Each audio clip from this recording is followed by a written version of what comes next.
A Paradise Called Texas by Janice Jordan Scheffelman. Chapter 16, The Cabin. Mina had never seen Papa do such hard work.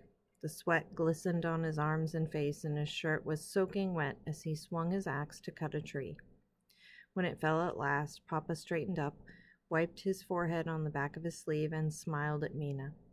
He looked happy to be doing this work. Mina helped by using the hatchet to chop off the smaller branches as Papa hacked away the larger ones. Then Papa wrapped a chain around the log and hitched it up to the yoke of oxen. Together they walked beside the oxen as the log was dragged slowly back to their cabin site. Papa had never built a house, but as he always said, when it is necessary, one learns to do what one has never done before. When the logs were all cut, neighbors came to help raise the walls. Mina liked having so many people around working together. Anna came with her father. One of Mina's jobs was to bring drinking water from the creek. She and Anna struggled up the bank with a heavy wooden bucket and set it down in the shade of the tree. Then everyone gathered around for a drink. When it was Papa's turn, he poured the first dipper full over his head. Everyone laughed. "Now Ernst knows how to keep cool," Herr Kaufmann said. Papa laughed heartily as the water dripped from his hair and beard. Then Herr Kaufmann took the dipper and poured water over himself and some more over Herr Hessler, who grabbed the dipper and bucket and began throwing dippers of water this way and that until everyone was wet and laughing.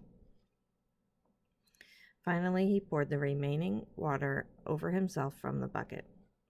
Mina had never seen men, certainly not Papa, act so foolish. She and Anna stood watching. It seemed that something had broken loose inside all of them. For that brief moment, they were a bunch of schoolboys at their pranks again. It was the first time Papa had really laughed since they came to Texas. But there was work to be done, logs to be cut to length and notched, and the men became themselves again and got to it.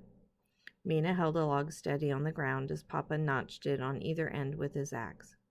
Every time his axe hit, she felt the jolt through her whole body. Then the men rolled the log into position and strained together to lift and lay it in place. The walls went up slowly. By the next day, they got too high to reach. Papa leaned 2 logs against the house at an angle. Then ropes were tied to either end of a log, and it was hauled up. The side walls went up into the gables. Everyone cheered as the ridgepole was laid in place from one gable to the other. The top of the cabin had been reached. Then log rafters were hauled up and set, and long cedar shingles were nailed to them. When the heavy work was done, Mina and Papa did the finishing by themselves.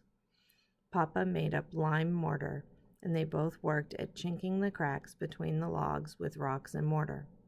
Then Mina brought stones for Papa to line the fireplace. Finally, the last crack had been chinked, and Mina thought about the clock Opa had given them so long ago. "We must unpack the clock, Papa." Mina went inside the tent and found the clock at the bottom of a box, carefully wrapped in a blanket. She wound the clock and placed it on a rough split log above the fireplace.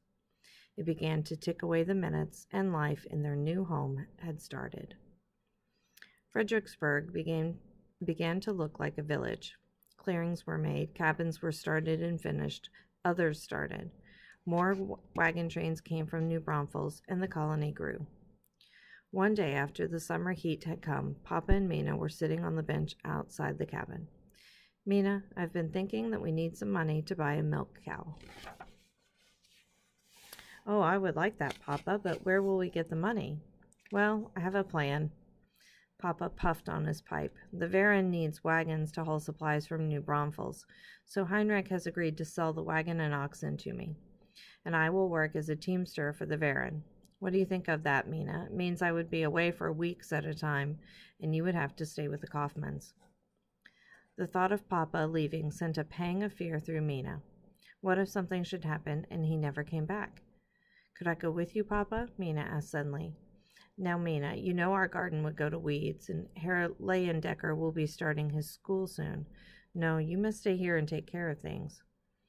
The next days passed too quickly for Mina. She wished she could hold them back and keep Papa from going away. On the day Papa was to leave, Mina got up very early and cooked bacon and cornbread for him, while Papa hitched the oxen and cleaned his shotgun. Then the time came for leaving. Come, Mina, I will take you to the Kaufman's cabin as I leave.